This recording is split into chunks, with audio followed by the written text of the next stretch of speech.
No programa desta semana, vamos falar sobre um assunto tão importante e desafiador que ganhou até um dia só para ele. No dia 2 de fevereiro se comemora o Dia Mundial das Áreas Úmidas. Alagados, rios, nascentes, lugares que matam a sede das pessoas e que são a fonte de renda de milhares de famílias. O próprio Pantanal, várzeas, estuários, manguezais e até recifes de coral, indo numa profundidade até 6 metros de profundidade. Isso tudo é considerado pela Convenção de Zonas Úmidas como ambientes úmidos. Ana Paula é analista ambiental do Ministério do Meio Ambiente e trabalha na Diretoria de Conservação de Ecossistemas. Ela explica que as áreas úmidas são fundamentais para a conservação da biodiversidade. Em resumo, a lei protege qualquer lugar onde existe água e vida. O assunto passou a ser discutido na Convenção de Ramsar, em 1971, no Irã. Naquela época, os pesquisadores já sabiam a importância de conservação e do uso sustentável das zonas úmidas. Foi criado um tratado intergovernamental para dar início às iniciativas de preservação. O evento internacional classificou as áreas úmidas mais importantes como sítios Ramsar. No Brasil hoje a gente já tem 27 sítios reconhecidos, dentre eles o grande diferencial assim, para o planeta foi a gente designar sítios regionais. Ana Paula explica que no ano passado o Ministério do Meio Ambiente lançou a Estratégia Nacional de Conservação e Uso Sustentável das Zonas Úmidas. A Portaria 445 foi publicada no Diário Oficial da União e tem como principal objetivo fazer com que o Brasil cumpra a agenda ambiental da Convenção de Ramsar. Falar de áreas úmidas é lembrar do Pantanal, a maior do planeta. A professora da Universidade Federal do Mato Grosso e pesquisadora associada do Instituto Nacional de Ciência e Tecnologia em Áreas Úmidas gravou um vídeo para o meio ambiente por inteiro. A ideia era de formar redes de pesquisadores de alto nível que iriam cooperar para realizar pesquisas de fronteiras em áreas específicas da questão dos ecossistemas de áreas úmidas. Agora a gente muda um pouco de assunto. O Meio Ambiente por Inteiro veio até Planaltina, a 50 quilômetros da área central de Brasília, conhecer o projeto Biomas, da Embrapa, em parceria com várias instituições de pesquisas. A iniciativa é recuperar áreas úmidas em regiões desmatadas pelo agronegócio. Somos recebidos pelo José Felipe. Ele é pesquisador da Embrapa, trabalha com manejo e recursos naturais. É também coordenador do projeto Biomas, responsável pela conservação do cerrado. A ideia principal do projeto Biomas foi como tentar trazer para o produtor rural a importância das árvores na propriedade dele. E assim poder trazer um retorno econômico para esse produtor e ao mesmo tempo, como é que ele consegue atender às exigências da nova legislação do Código Florestal. O novo Código Florestal prevê regras específicas e limita a exploração e ocupação de algumas áreas úmidas.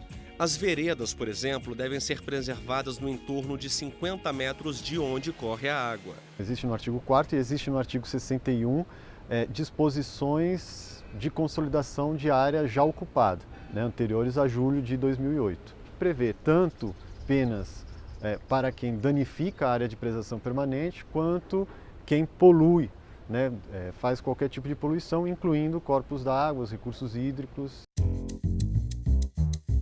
Voltamos ao trabalho do pesquisador. Felipe vai até as propriedades rurais e conversa com os produtores. O trabalho dele é mostrar os benefícios de preservar as áreas de conservação permanente. Ao mesmo tempo, o produtor está conservando um recurso, o recurso hídrico, que é fundamental para ele fazer uma boa agricultura e para a sociedade com aquela água que você vai beber. O projeto foi criado há 9 anos e abrange os biomas brasileiros. Envolve cerca de 400 pesquisadores de 21 unidades da Embrapa e de várias instituições nacionais de pesquisas. Não só recompor a reserva legal e a APP para a conservação da água, mas também fazer uma análise de quais são as espécies de potencial econômico, de uso econômico, tanto nativas quanto exóticas, que ele pode fazer plantio para a conservação dessas áreas de reserva legal e APP. O pesquisador nos mostra o exemplo da propriedade de 1.000 hectares, onde conversamos. 40 são de soja plantada. Repare que, bem perto do cultivo, há um consórcio de árvores nativas plantadas. Há 5 anos, essa área era pastagem. Em cada propriedade rural tem que analisar o impacto da agricultura na conservação do ambiente. A gente conhece aqui à nossa esquerda, né? Você vai olhar um plantio de soja. A soja é plantada num solo mais profundo, né? Então o que nós temos aqui? O solo, nós temos um latossolo, então a soja se dá muito bem nisso aqui, mas na hora que que vai chegando aqui mais para a área mais inclinada, o solo vai se transformando num solo mais novo, né? Um solo mais raso. E a agricultura não se dá bem aqui. Então é nesse momento que a gente tem que se preocupar, nessa interface, onde a gente tem o solo bom para a agricultura, esse solo que está pior, de modo que a gente possa plantar essas espécies nativas que vão ajudar na retenção do solo, na retenção dos nutrientes. Quem planta a árvore nativa valoriza o solo e protege recursos hídricos. O pesquisador explica que um dos principais resultados do projeto foi mostrar ao produtor rural quais espécies plantar para ajudar a preservar as áreas úmidas. Do plantio, seguimos em uma trilha até chegar ao curso d'água mais próximo. Esse é o Rio Jardim. Ele corre dentro da propriedade que nós mostramos até agora. A água marrom é um indicativo da erosão do solo. Se essa região fosse mais protegida por árvores nativas, provavelmente a cor da água seria outra, um pouco mais clara. Isso nos mostra que é preciso fazer muito mais. O pesquisador faz um alerta: água suja com sedimento é ruim e muito clara pode ser sinal de que o curso d'água está com pouco nutriente.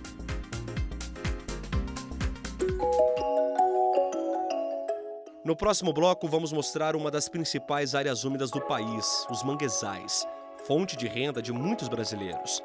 Voltamos já.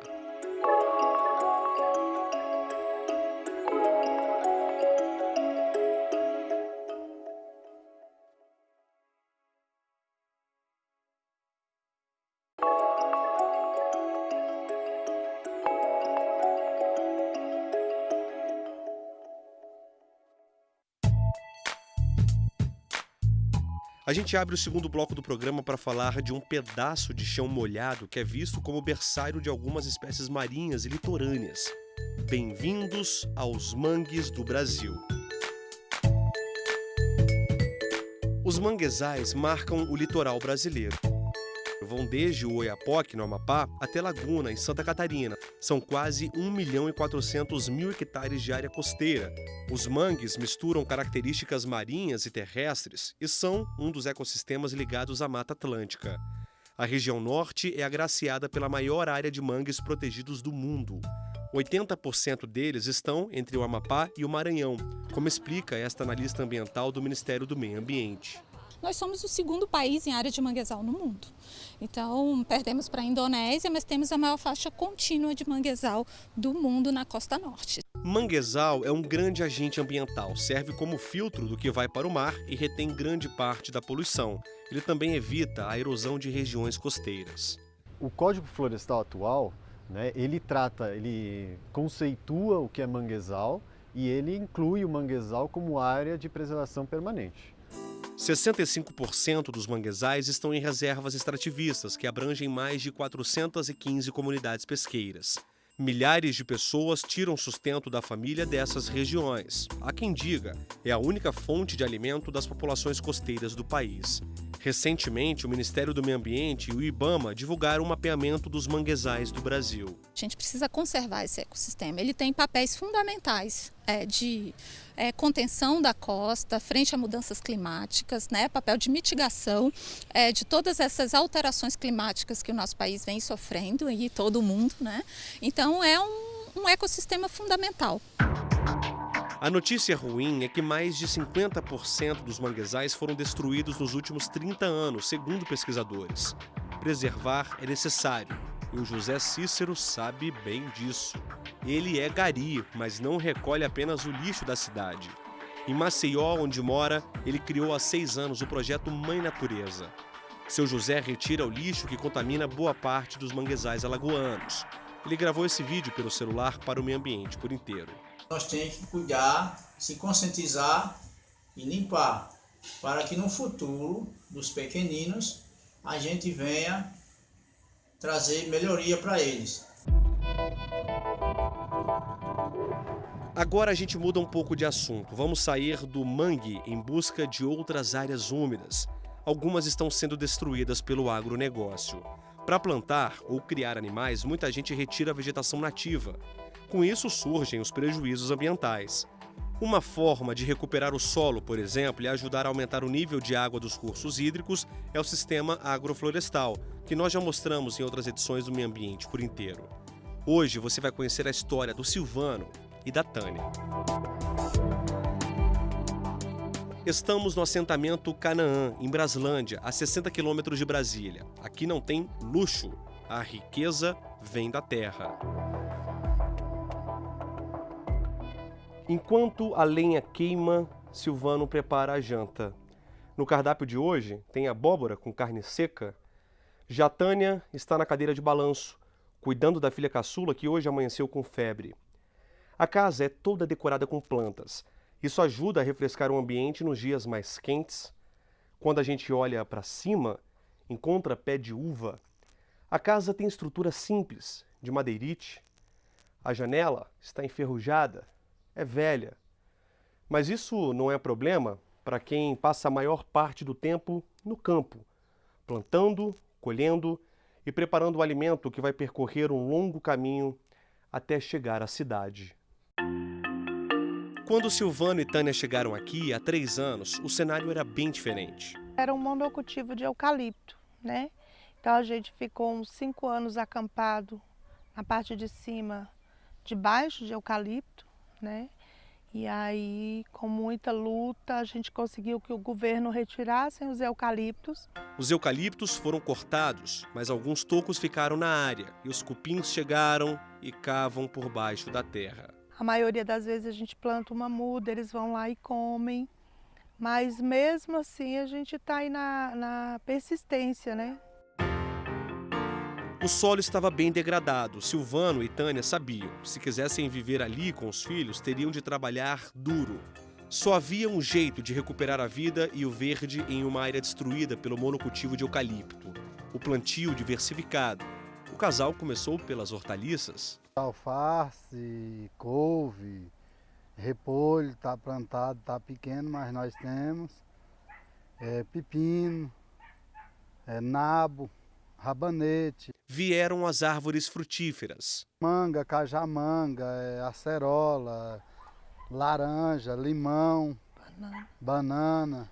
Depois foram plantadas as punks, as plantas alimentícias não convencionais. Nós temos capuchinha, azedinha, muricato, oropronovis e temos mais alguns outros itens por aí.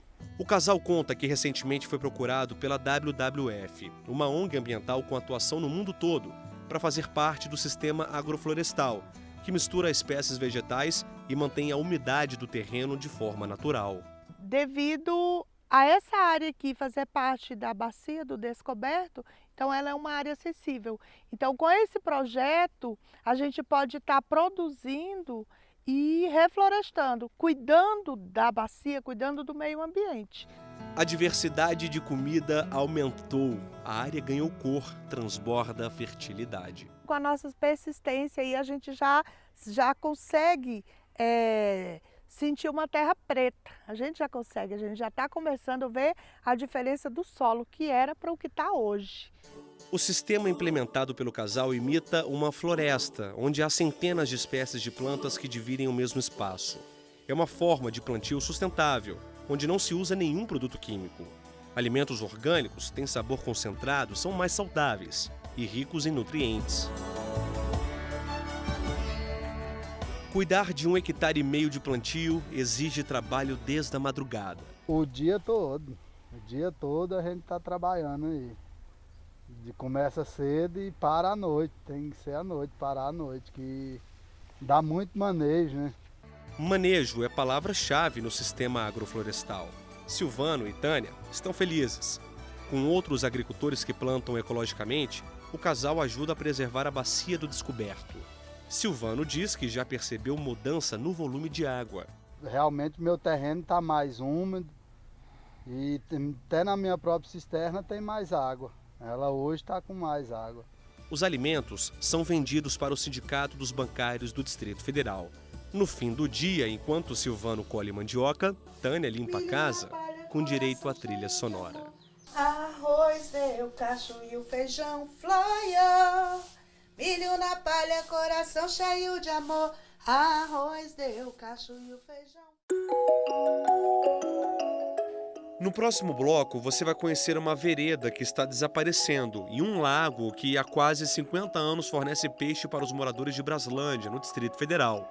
Bob de Souza conta tudo pra gente. Voltamos já.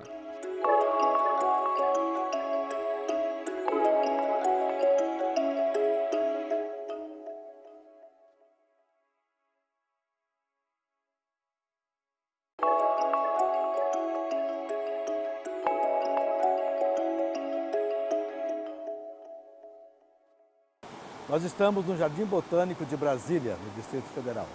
Esse barulho que você está ouvindo não é um problema técnico, não. Esse é o ruído das águas que descem por essa cachoeira e formam o riacho Cabeça de Veado. São vários córregos que vão aumentando esse volume de água até um reservatório para tratamento. Nós viemos aqui para descobrir a importância de áreas úmidas para o Cerrado. Como já vimos no primeiro bloco, o conceito de área úmida vai muito além da cachoeira. É objetivo. Onde tem água, precisa de proteção legal. Vale tudo, córregos como esse ou terrenos cobertos de vegetação, próprios para as nascentes de riachos ou para a formação de alagadiços, também conhecidos por veredas. E não importa o volume de água, vereda já inspirou um dos escritores brasileiros mais conceituados, João Guimarães Rosa. A professora Cássia Munhoz tem doutorado construído nas veredas. Ela orienta pesquisadores que pretendem dar sequência a um projeto científico que já dura 20 anos na Universidade de Brasília. Ela também sabe que sempre há um recorte novo quando o assunto é ecossistema úmido e ecologia vegetal no Cerrado, que está presente em várias regiões brasileiras, não apenas no Centro-Oeste. O Cerrado é o segundo maior bioma brasileiro, né? Uma área, além de ser uma área muito grande, é um hotspot de biodiversidade, porque além de conter grande parte da biodiversidade, ele contém também muitas espécies endêmicas e ameaçadas de extinção. Professora, qual a importância da área úmida para o Cerrado? A gente sabe que todos os biomas dependem, obviamente, de área úmida, mas o Cerrado especificamente. Bom, o Cerrado, ele apresenta uma variação de ambientes que vão desde florestas até ambientes campestres, né? Essas florestas, normalmente estão associadas com áreas úmidas que podem ser cursos d'água bastante estreitos, que representam as matas de galerias, ou então florestas que estão associadas aos cursos d'água mais largos, onde estão as matas ciliares. Cássia exalta o Planalto Central como o nascedouro das principais bacias hidrográficas brasileiras. Das 12 bacias nacionais, 9 nascem no Cerrado. As grandes nascentes, as principais nascentes, elas são afloramentos de água no solo, né, associadas a vegetações como campo úmido e vereda. Falamos de vereda, mas como será que ela se revela na natureza? Professora, a vereda ela não chega a ser um curso de água, né? É uma área meio pantanosa, como é que é? Sim, a vereda é uma área úmida, né, com um solo orgânico, né? E normalmente ela está associada a depressões no solo, ou na base de depressões, ou então em proximidades às matas de galeria, né? Ela se caracteriza pela presença de uma fileira de buritis. A pesquisa de Cássia compara veredas em várias regiões do país. Algumas estão preservadas, outras sofrem pela ação do homem. Vamos visitar uma vereda para ver o estado de conservação dela. A paisagem é reveladora.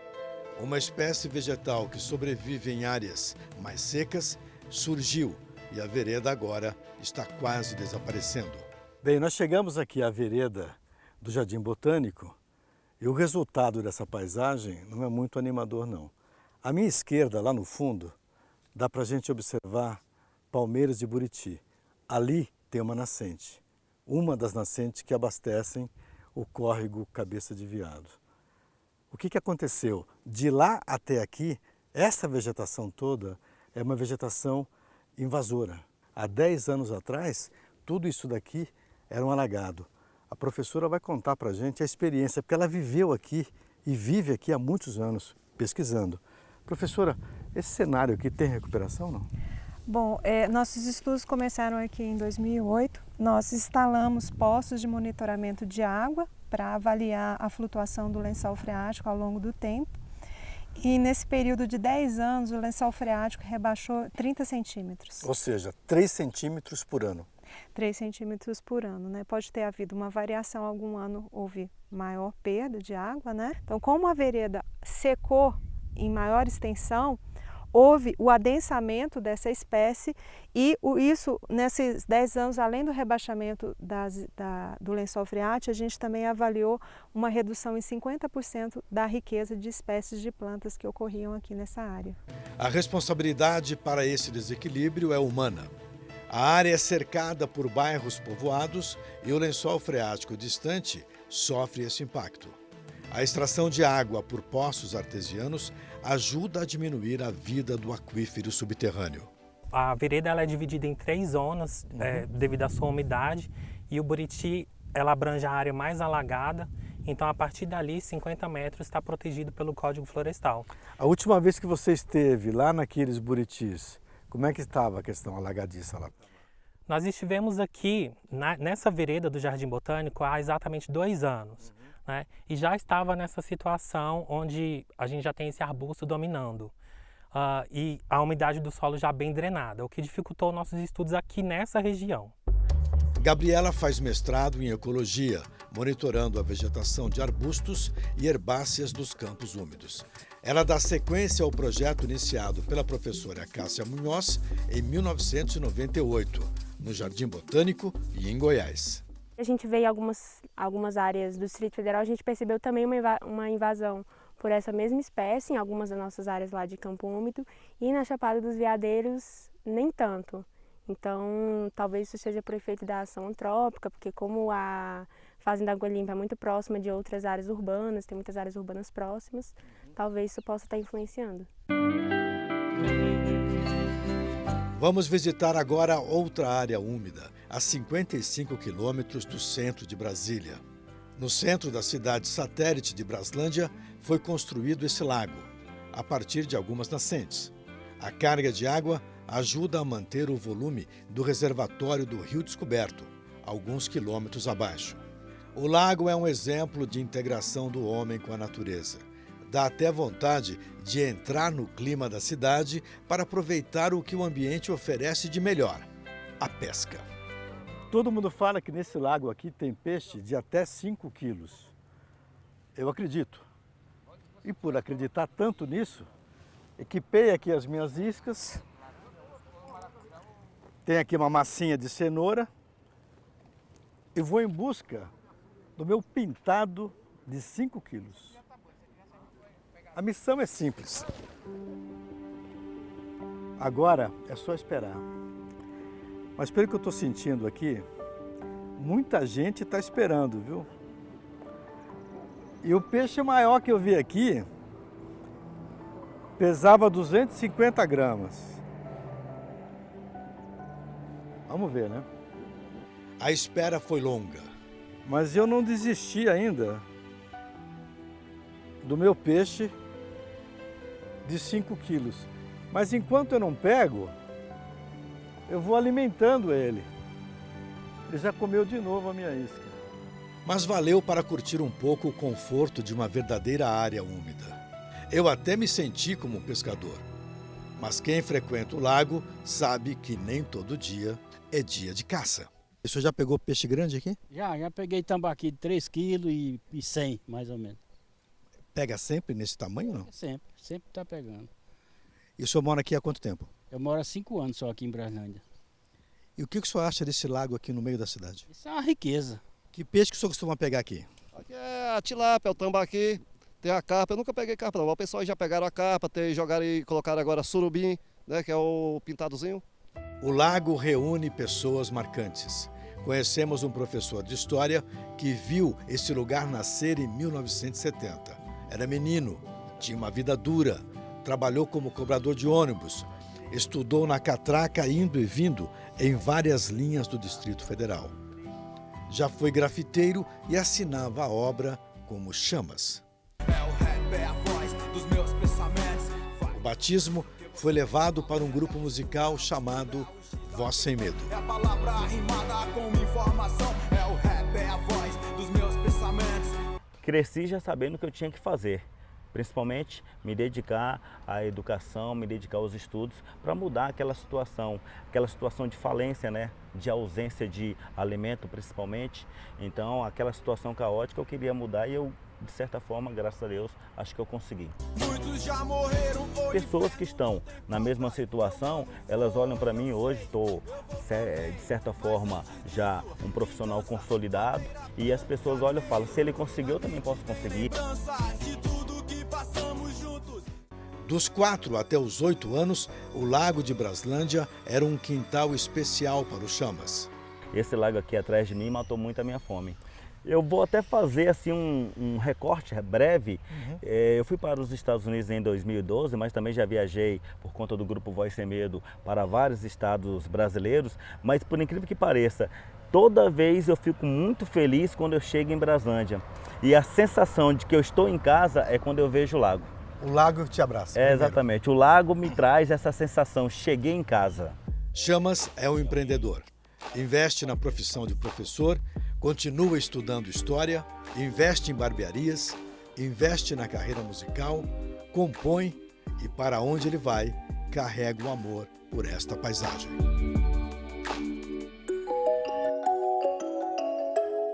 E assim chegamos ao final do Meio Ambiente por Inteiro.